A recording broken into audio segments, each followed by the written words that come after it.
წარმოიდგინეთ ადგილი, სადაც დუმილს განსაკუთრებული ფასი აქვს. ეს კაცხის სვეტია. 40 მეტრიანი საოცრება იმერეთში.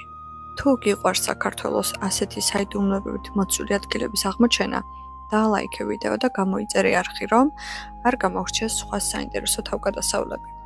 ჯერ კიდევ ქრისტიანობამდე ამ ადგილს მესვეტეები უკავშირებდნენ ღმერთს, ხოლო მე-10 საუკუნეში ამ მიუვალ მწვერვალებზე ადამიანებმა პატარა ეკლესია ააგეს. როგორ? ეს დღემდე საიდუმლოდ რჩება. აქ, ზემოთ, სამყაროს ხმაური ქრება. რჩება მხოლოდ ქარი, სივრცე და განმარტოება.